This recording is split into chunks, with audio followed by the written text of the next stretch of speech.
Apa nih?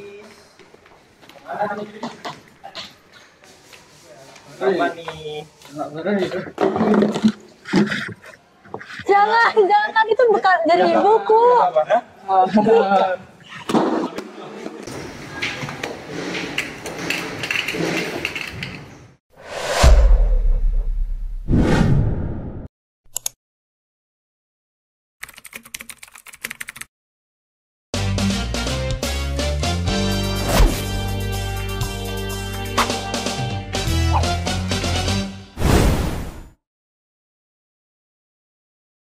Teman-teman, baru saja kita menyaksikan video tentang bullying yang terjadi di sekolah-sekolah.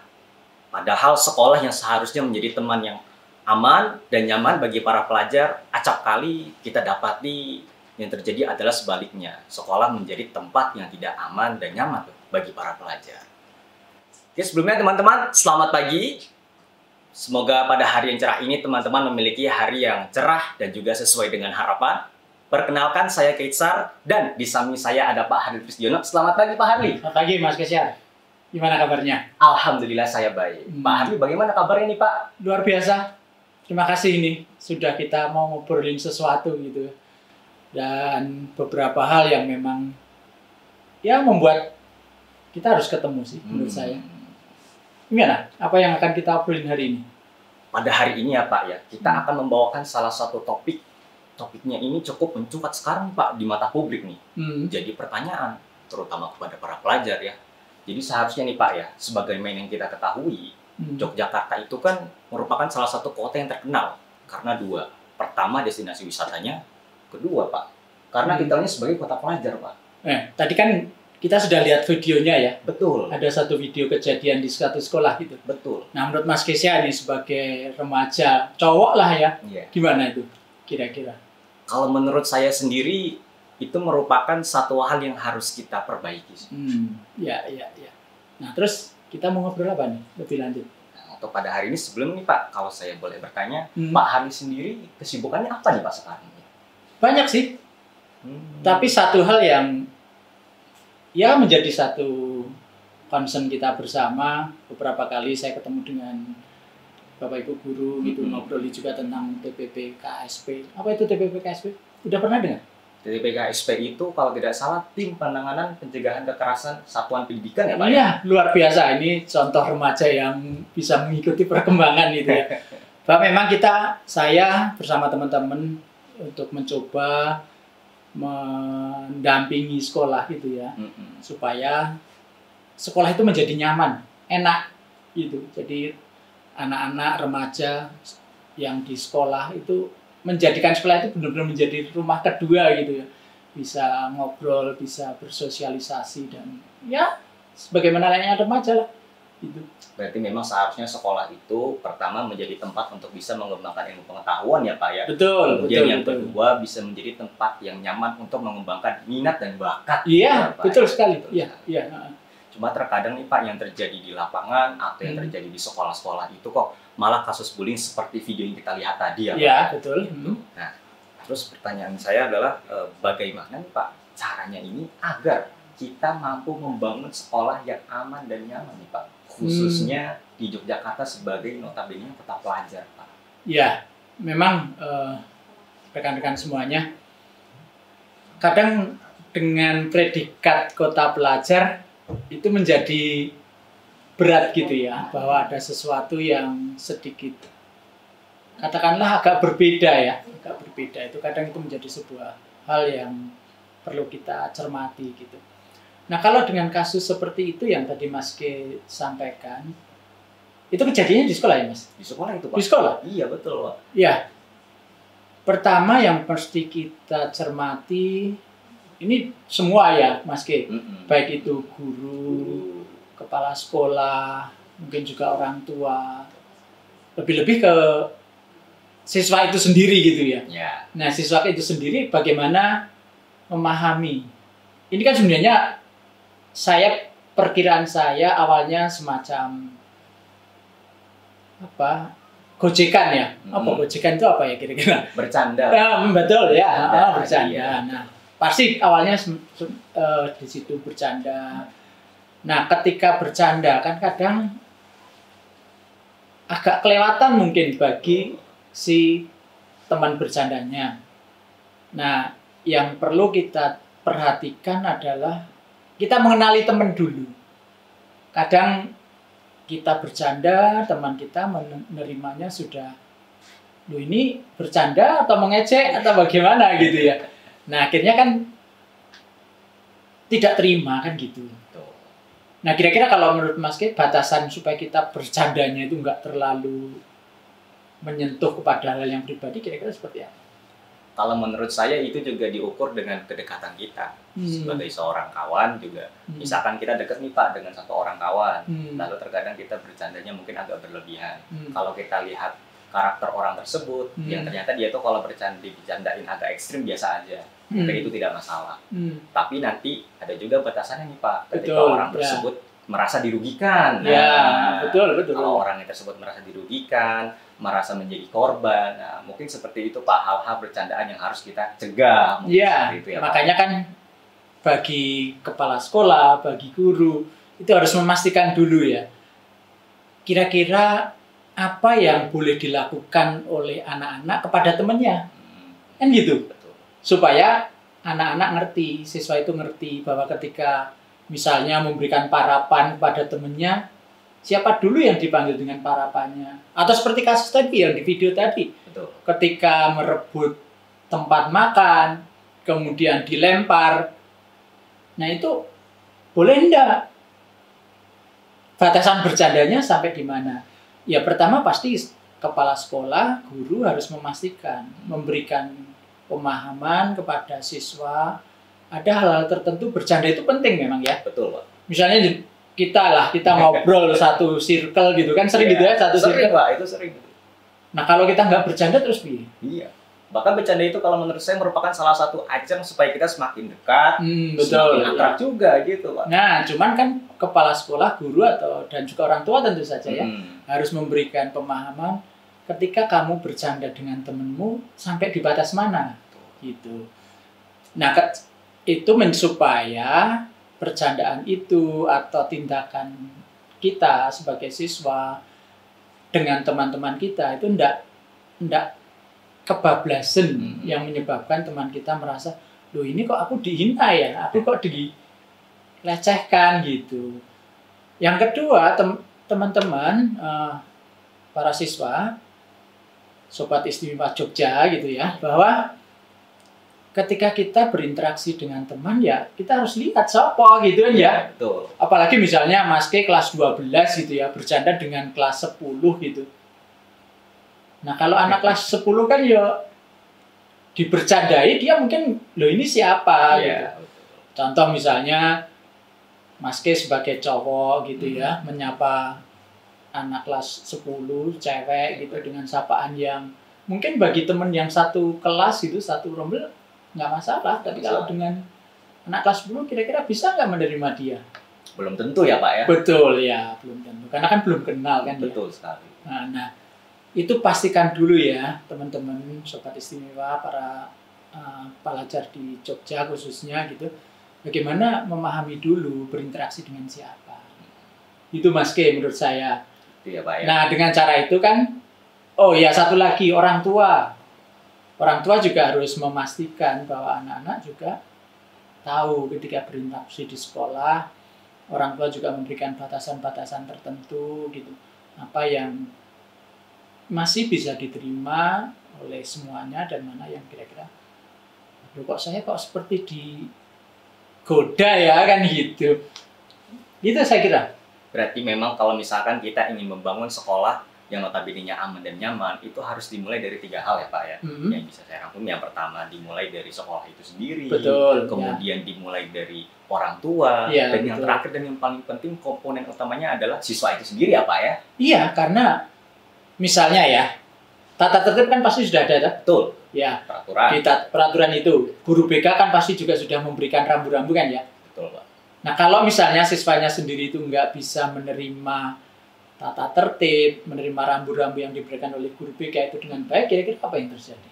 Wah, kira-kira yang akan terjadi chaos Pak dan keributan itu. Nah itu. Ya. Jadi kan bagaimana kita pelajar Jogja menangkap dulu apa toh maksud dari peraturan ini, apa toh maksud bimbingan dari guru BK, kemudian kita mensikapinya dengan apa?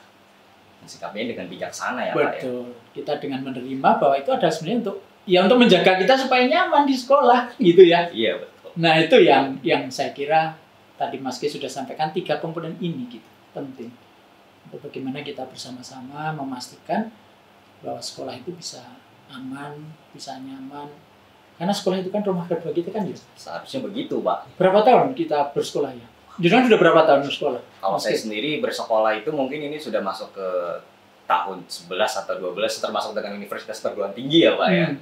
Pas berarti 50% usianya ada di sekolah kan? 50% atau separuh dari usia saya dihabiskan di dunia pendidikan dan sekolah Pak. Nah kalau sekolahnya nggak nyaman, gimana kira-kira? Kalau sekolahnya sendiri tidak nyaman, sepertinya dalam menuntut ilmu pun juga menjadi tidak elok, jadi tidak baik dan tidak nyaman gitu Pak ya.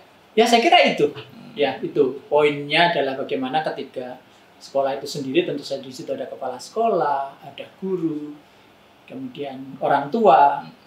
Nah, yang juga sangat penting adalah bagaimana siswa itu sendiri ketika berinteraksi, ketika berkomunikasi, kita ngobrol sama teman-teman itu bisa saling menjaga. Saya kira itu Mas.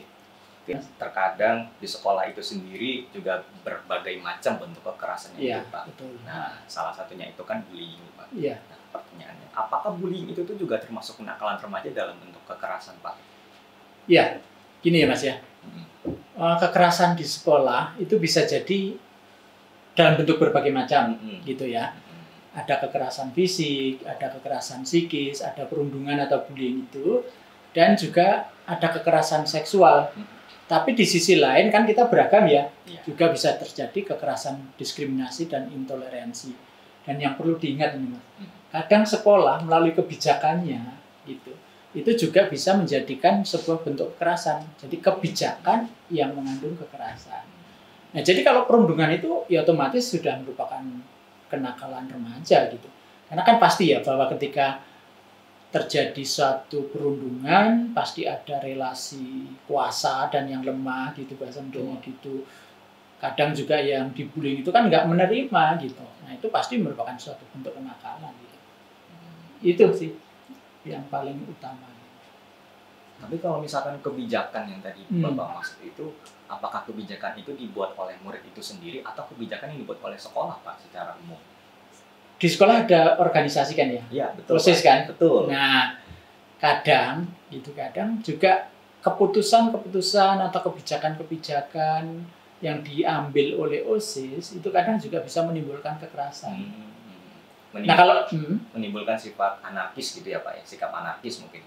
Bisa jadi seperti itu. Kalau sekarang mungkin sudah tidak ya. Kalau kita pernah mengambil contoh dulu waktu zaman MOS ya. Oh iya, masih ingat ya? Ya, betul. MOS diminta anak-anak memakai pakaian yang mungkin aneh-aneh gitu ya. Betul sekali Pak. Itu mungkin aneh-aneh. Mungkin juga misalnya yang membuat sedikit kesalahan dijemur. Itu kayak gitu sih sebenarnya. Yang itu kan kebijakan dari organisasi ya. Betul. Dalam hal ini dari OSIS atau dari panitia MOS. Tapi kalau sekarang kan itu sudah tidak ada sih saya kira. Tapi salah satu contoh itu. Maka kebijakan itu bisa saja dari pihak sekolah, bisa saja dari pihak siswa melalui organisasinya tentu saja. Berarti memang diperlukannya komunikasi yang baik antara para guru dan juga para pengurus organisasi ataupun kepanitiaan gitu ya Pak ya. Betul. Guru harus bagaimana mendampingi ya pengalamannya siswa kan kadang tetap masih ada hal yang belum tahu gitu bahwa misalnya audisi untuk menjadi anggota kelompok tertentu di sekolah. Kadang kan itu ya aneh-aneh lah, kadang aneh-aneh gitu ya. Nah itu harus ada pendampingan. Pasti guru harus melakukan pendampingan. Memang kadang-kadang yang kita temui itu seperti contoh guru bimbingan konseling itu Ya. Pak. Mungkin terkadang guru bimbingan konseling yang seharusnya menjadi tempat konseling untuk para siswa itu terkadang juga mungkin bisa menjadi tempat yang tidak nyaman, jadi para siswa malah jadi takut untuk berkonsultasi dengan guru bimbingan konseling. Kalau seperti itu kasusnya gimana itu Pak dalam menangani? Ya, pertama tentu saja dari siswanya. jangan pernah menganggap guru bimbingan konseling itu kayak hakim gitu ya. Iya. Kadang-kadang mereka menganggap guru bimbingan konseling itu menyeramkan, Pak. Oh iya betul. Betul. Kadang gitu. Ya kita harus itu teman kita. Teman para siswa untuk bagaimana bisa ngobrol dengan guru bimbingan konseling. Tidak harus yang bermasalah ya. Iya, betul. Misalnya kalau ada mau melakukan kegiatan apa, tidak ada salahnya kan komunikasi, ngobrol dulu dengan guru BK gitu. Nah, jadi ketika menyiapkan kegiatan, kemudian ketika melaksanakan kegiatan, itu semuanya kita bisa terhindar dari kekerasan gitu. Itu salah satu yang bisa kita lakukan gitu. Nah, kalau dari pihak guru BK-nya sendiri, bahwa guru BK itu kan teman. Betul. Teman bagi anak-anak, bagi siswa. Teman bagi anak-anak, bagi siswa. Jadi mendampingi siswa itu jangan hanya ketika siswa bermasalah kan gitu. Betul. Ya. Bahkan penting ketika siswa sedang melakukan selebrasi, guru BK itu penting untuk hadir di situ. Pertama tentu saja untuk memastikan bahwa selebrasi yang dilakukan masih dalam taraf yang wajar gitu. Betul, ya, ya, normal. betul, normal. Selebrasi yang nggak mau bajunya dicoret-coret misalnya, dipaksa dicoret-coret kan gitu. Tapi kalau memang ada yang selebrasi seneng diguyur air ya nggak masalah. Tapi kan ada kan yang kadang nggak mau diguyur dengan air, dipaksa. Nah itu kan juga sudah merupakan tindakan kekerasan. Atau bahkan biasanya diceburin ke kolam ikan. Iya. Kan mungkin punya kolam itu di sekolahnya, kadang-kadang diceburin gitu ya Pak. Nggak apa-apa diceburin, tapi di situ ada ikannya, di samping kolam sudah ada alat untuk barbecue. Oh iya. Gitu. Berarti memang salah satu tujuannya adalah supaya sekolah juga menjadi tempat yang menyenangkan. Betul. Dan juga menjadi tempat yang tidak perlu para siswa itu khawatir dengan Ya. adanya guru BK ini harusnya jadi Ya. teman gitu ya Pak ya. Iya, karena kan kalau kekhawatiran muncul, ketidaknyamanan muncul, apa kita bisa belajar dengan baik? Betul sekali. Gitu. Pengalaman Mas Kay sendiri gimana? Kalau pengalaman saya dulu Pak, Ya. bagaimana ceritanya bisa dekat dengan guru BK, karena guru BK melihat saya sebagai orang yang aktif dalam organisasi. Oh Pak. gitu. Tapi kalau teman-teman lain yang tidak aktif di organisasi gimana kedekatannya? Kalau teman-teman yang lain itu Pak yang tidak berkontribusi dalam organisasi juga tetap memiliki hubungan yang baik meskipun tidak terlalu dekat gitu. Mereka seringkali curhat itu ke teman-teman sebayanya daripada ke guru bimbingan konseling. Nah, gitu. Ini senyampang kita baru edukes di kegiatan tentang pencegahan kekerasan ini. Nah, kalau Mas Ke kira-kira sedikit ceritalah, terutama ke teman-teman yang tidak terlalu aktif di organisasi, apa kira-kira yang harus mereka lakukan? Gitu. Mungkin sekedar saran untuk teman-teman yang tidak terlalu aktif dalam berkontribusi di organisasi sekolah ya. Mungkin salah satu caranya adalah bisa menetapkan goals atau tujuan. Gitu ya. Dan tujuannya mungkin jelas gitu Pak, ya. Mau kemana. Tapi kalau selama saya di sekolah gitu ya, sebenarnya organisasi itu memang enak ya. Betul Pak. Dan penting gitu ya. Penting. Bagaimana kita berinteraksi dengan teman-teman, kita bisa melatih berkomunikasi, menyelesaikan masalah gitu. Itu mungkin poin pentingnya di situ ya. Iya Pak, itu poin penting. Dan juga kalau menurut saya poin utama yang paling penting adalah bagaimana caranya kita bisa bekerja dalam teamwork Pak. Oh iya. Bekerja sama dalam sebuah tim. Nah, betul. Nah itu juga akan bisa mengurangi, tentu saja ya teman-teman, itu akan bisa mengurangi potensi terjadinya kekerasan gitu. Karena energi kita kan cukup banyak yang pasti nanti akan di sana. Kita berkontribusi untuk organisasi, bisa di kelas tentu saja ya. Bisa Pak. Kelas bisa di minat bakat ya. Di minat dan bakat juga bisa Pak. Mungkin di OSIS. Atau mungkin juga di sains gitu juga di bisa. Di sains ya. Oke. Ya. Itu penting gitu ya. Supaya siswa kita bisa mau berorganisasi lah. Karena memang itu menjadi sangat penting ya. Oke. Apalagi kita ini kadang-kadang sebagai anak muda energinya terlalu besar. Oh iya betul. Malah tidak disalurkan untuk hal-hal yang baik dan positif. Iya. Itu salah satu yang menyebabkan terjadinya kekerasan.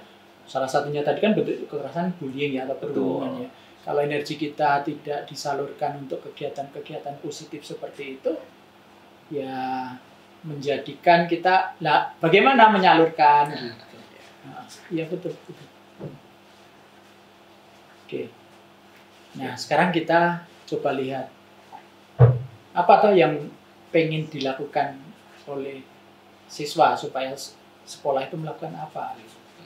Gimana? Kalau sejauh ini ya Pak ya, sebagai salah satu langkah paling penting adalah dengan adanya Balai Penjaminan Mutu Pendidikan ini kan menjaga supaya sektor pendidikan terutama di Yogyakarta ya Pak. Iya betul.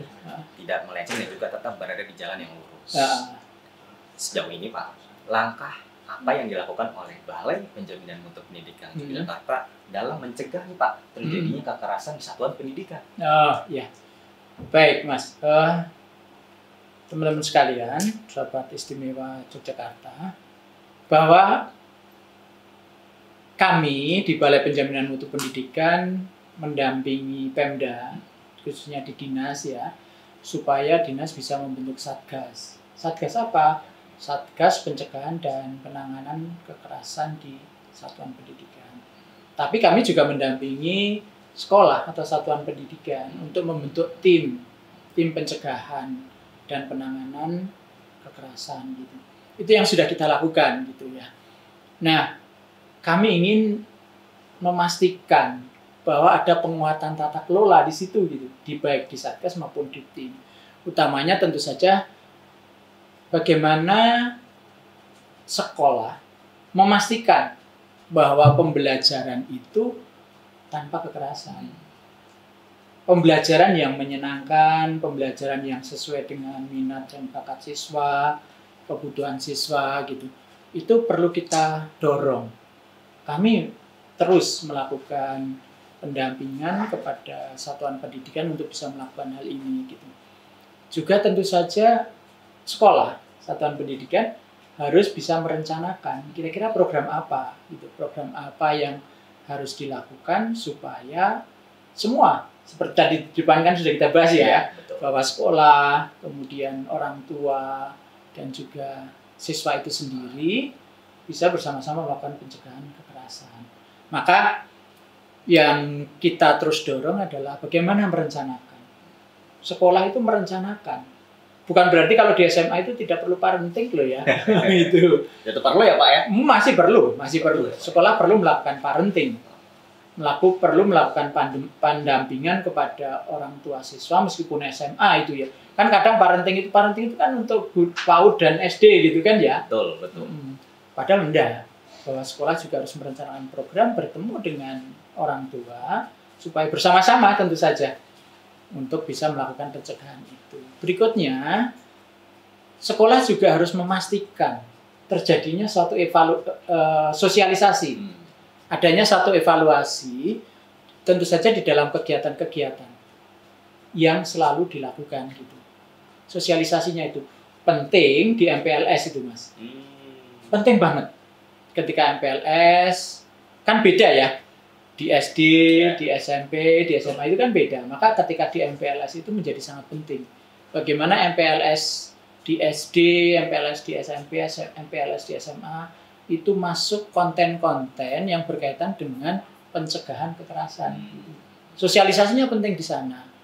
Tentu saja juga guru BK. Nah, guru BK itu kan ada juga yang bimbingan secara klasikal ya. Betul. Nah, salah satu materi yang perlu disampaikan kepada anak-anak kan di situ. Kemudian yang penting juga itu adalah sarana dan prasarana yang ada di sekolah, gitu ya. Contoh misalnya sekolah pernah punya pengalaman ada siswanya yang harus menggunakan kursi roda. Nah, maka bidang miring itu menjadi sesuatu yang sangat penting, gitu. Kan kadang ada yang iseng kan ya, tidak ada bidang miring, ada temennya yang menggunakan kursi roda, apa yang dilakukan kadang? Nah, didorong itu ya Pak, dijailin. Kadang, nah maka sekolah penting menyediakan hal itu. Sarana-sarana yang memungkinkan sekolah itu aman, nyaman. Tempat-tempat anak-anak bisa bersama kelompoknya, tanpa harus bersinggungan dengan kelompok lain. Kan kadang kita rebutan ya. Misalnya di kantin gitu. Gitu. Kantin. Oh, ini kan tempat saya kan gitu. Nah, kadang seperti itu. Maka sarana-sarana untuk anak-anak berkumpul, mereka bisa dengan kelompoknya, ya bisa ngobrol, bisa mengerjakan tugas mungkin, bisa berdiskusi.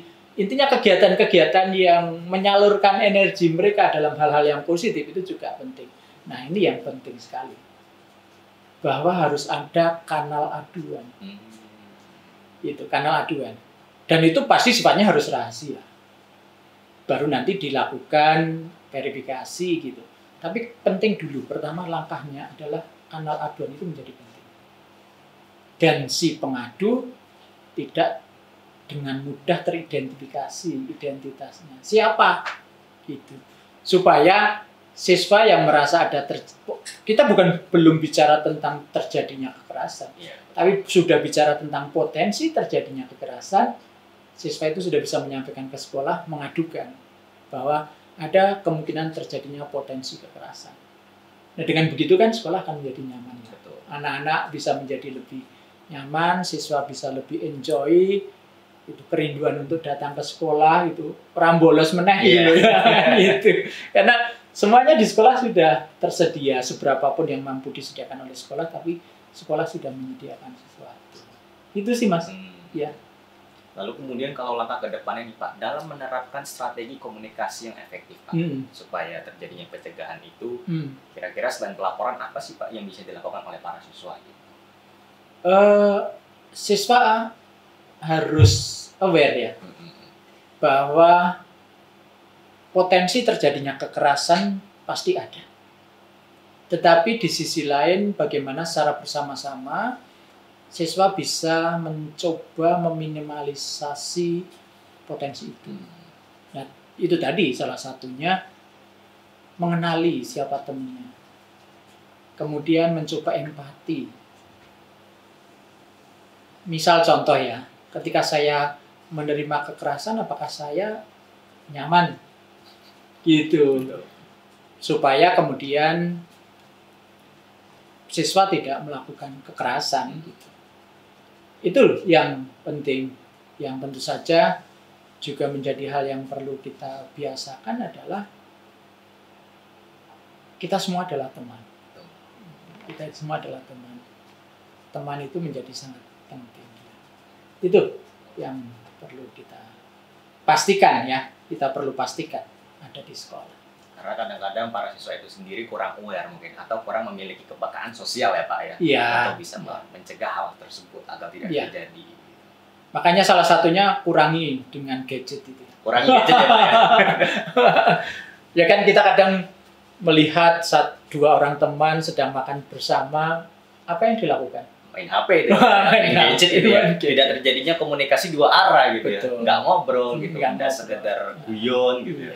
Sekedar bercanda, guyon. Kemudian akhirnya kan kita mengenali teman kita lebih dekat. Kalau sudah seperti itu, pasti potensi terjadinya kekerasan akan semakin berkurang. Gitu. Lalu kemudian kalau ke depannya nih Pak, kira-kira tantangan apa sih yang akan dihadapi oleh para tim pencegahan serta penanganan terjadinya kekerasan di satuan pendidikan ini Pak?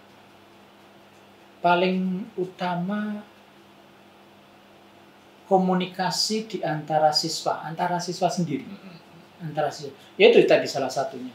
Ketika mereka kelihatannya sedang duduk di bawah pohon yang rindang gitu ya, bertiga, berempat gitu. Tapi mereka tidak komunikasi. Nah, maka tantangannya adalah bagaimana membangun komunikasi di antara siswa. Jadi salah satu yang perlu dilakukan tentu saja adalah pembelajaran yang mengembangkan komunikasi di antara anak-anak. Tantangannya di situ bagi guru sebenarnya. Kalau anak-anak sudah, kita masih ingat ya waktu kecil, bahwa kita itu lebih suka keluar rumah, bertemu dengan teman-teman, ngobrol, bermain gitu ya. Di situ kan terbangun satu interaksi, saling memahami gitu. Nah, maka pembelajaran juga bagaimana pembelajaran bisa mengatasi tantangan komunikasi di antara anak-anak. Tidak lagi guru menerangkan, atau kalau istilah sekarang adalah tidak lagi teacher center. Tantangannya di situ, tapi student center. Tantangannya yang terbesar menurut saya di situ. Tapi saya yakin kok pasti guru-guru kita guru-guru hebat kan? Pasti bisa. Itu tantangan yang harus dihadapi. Dan juga sekarang itu kan lagi masanya SCL Pak, kalau nggak salah, Student Centered Learning. Ya, betul. Hingga para siswa itu diberikan materi, kemudian mereka mempelajari, bahkan mereka mempresentasikan di depan kelas. Ya. Sehingga guru cukup mengoreksi apa yang kira-kira perlu ditambahkan atau sekedar perlu pengurangan. Tapi tantangannya kan di situ. Iya betul, tantangannya di situ terkadang itu. Dan kadang para siswa kita yang belum berani maju berbicara ke depan atau gugup, itu kadang-kadang jadi tantangan itu ya Pak. Ya. Nah disitulah sekolah bisa memastikan anak-anak belajar dengan baik, berkomunikasi dengan baik. Ketika mereka sudah berkomunikasi, saya yakin potensi terjadinya kekerasan pasti akan berkurang. Ya. Percakapan kita pada hari ini cukup menarik ya teman-teman ya. Karena percakapan kita pada hari ini cukup membahas poin-poin penting yang menjadi fundamental dalam sektor pendidikan. Saya ingin mengucapkan terima kasih kepada Pak Harli. Terima kasih banyak ya Pak. Terima kasih Mas Ke. Ya, terima kasih. Dan juga saya ingin mengucapkan terima kasih kepada Bapak Ibu Guru dan juga para siswa yang telah meluangkan waktunya untuk mendengarkan podcast ini. Kemudian sebelum saya tutup nih, Pak Harli bisa memberikan sedikit kesan dan pesan Pak. Baik. Ya baik Mas Ke. Bapak Ibu Guru dan Sobat Istimewa semuanya, juga rekan-rekan siswa, potensi terjadinya kekerasan itu cukup besar. Potensi terjadinya kekerasan cukup besar. Maka saya hanya ingin menyampaikan bagaimana sekolah memahami bahwa potensi itu ada. Tim yang sudah dibentuk harus segera diberdayakan. Ya, penguatan kapasitas dari tim di sekolah untuk pencegahan dan penanganan kekerasan segera dilakukan. Dengan cara seperti itu maka program-program kita segera bisa kita persiapkan, kemudian kita lakukan. Yang tidak kalah pentingnya adalah kerjasama sekolah dengan orang tua. Ya. Maka ketika ada hal-hal yang berpotensi terjadinya kekerasan di sekolah, orang tua juga tahu. Orang tua bisa mendampingi anak-anaknya bagaimana mereka berinteraksi di sekolah. Mereka bisa ikut terlibat di dalam pencegahan kekerasan ini.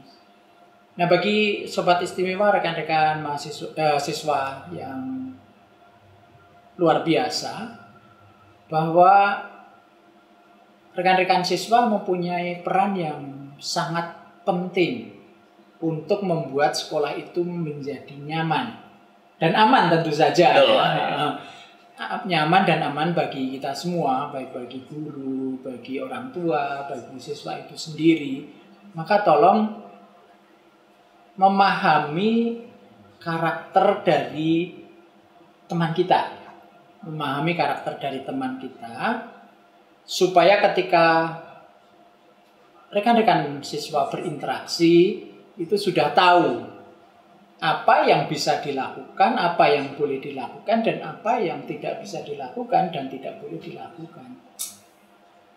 3 poin penting ini saya mohonkan Bapak Ibu Kepala Sekolah, Bapak Ibu Guru, Bapak Ibu Tenaga Kependidikan, Bapak Ibu orang tua siswa, dan para rekan-rekan Sobat Istimewa, siswa-siswa yang berbahagia. Itu Mas Ke yang perlu menjadi catatan kita. Terima kasih. Mantap. Terima kasih banyak Pak Harli ya Pak ya. Ya, sama-sama. Pada hari ini luar biasa.